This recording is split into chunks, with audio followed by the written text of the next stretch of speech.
Hi అండి, welcome to my channel happy couple vlogs 143.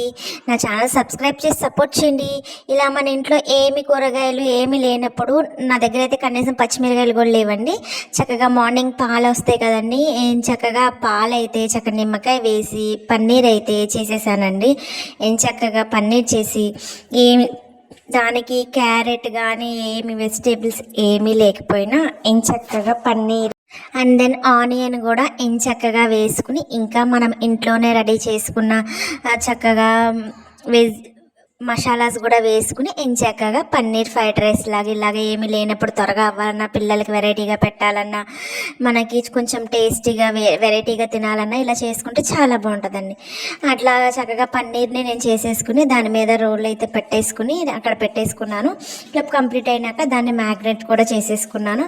ఈలోపే ఉల్లిపాయలు అండ్ దెన్ అల్లం వెల్లుల్లిపాయ పేస్ట్ చక్కగా వేసేసుకుని ఏగినాక ఇది మనం మ్యాగ్నేట్ చేసుకున్న పన్నీర్ కూడా చక్కగా వేసేసి కొంచెం మరీ ఎక్కువగా కాకుండా జస్ట్ కొంచెం ఫ్రై అయ్యేటట్టు చక్కగా అటు ఇటు చేసుకున్నాను. నేను అప్పటికప్పుడు గబగబా చేసుకున్నాను కాబట్టి నాకు క్యూబ్స్ లాగా రాలేదండి. మీకు టైం ఉంటే కనుక చక్కగా ఫ్రిడ్జ్లో పెట్టుకోండి, రెఫ్రిజిరేటర్లో. మాకైతే రెఫ్రిజిరేటర్ లేదు, అందుకోసం నేను అలా చేసేసరికి కొంచెం పొడి పొడిగా అయింది. దాన్ని నేను చక్కగా పక్కగా తీసేసి అట్లా అదే బాణీలో నేను ఆయిల్ ఏం వేయలేదండి. ఆయిల్ ఏం వేయకుండా చక్కగా రైస్ వేసేసుకుని దాంట్లోనే చక్కగా రైస్ వేసేసుకున్నాక చక్కగా రైస్లోనే ఉప్పు అండ్ దెన్ ఆల్రెడీ నేను ముందే పన్నీర్లో కొంచెం సాల్ట్ అది వేసి మ్యాగ్నేట్ చేసుకున్నానండి, అందుకే రైస్కి సరిపడా వేసాను. అండ్ దెన్ కొంచెం సాల్ట్, పసుపు అండ్ దెన్ కారం, నెక్స్ట్ వచ్చేసరికి చెక్క మిరియాల పొడి అండ్ దెన్ చెక్క లవంగాయ పౌడర్ అయితే చెక్క లవంగాయ అండ్ దెన్ యాలకుల పొడి అయితే ఉంది, అది వేసుకున్నాను. ఇంకొకటి వేసిన పౌడర్ ఏంటంటే ధనియాలు, జీలకర్ర, ఆవాలు అండ్ దెన్ మెంతులు.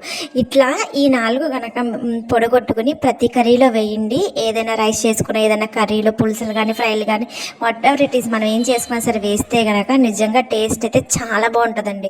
ఒకసారి ట్రై చేసి చూసి నాకు కామెంట్ సెక్షన్లో చెప్పేయండి.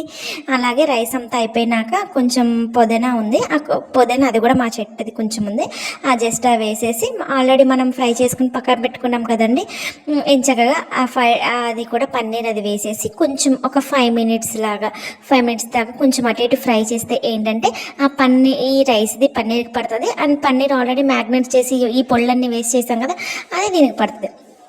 చక్కగా అట్లా వేసేసుకుని ఏమి కూరగాయలు లేకపోయినా ఇలా ఇంట్లో ఉన్న వాటితో ఒక్క ఉల్లిపాయతోనే చక్కగా ఇంట్లో పొళ్ళు ఉంటాయి కదండి, అట్లా వేసేసుకుని ఇలా టేస్టీగా చేసుకుని తిని ఎలా ఉందో నా కామెంట్ సెక్షన్లో చెప్పండి. థ్యాంక్ యూ అండి.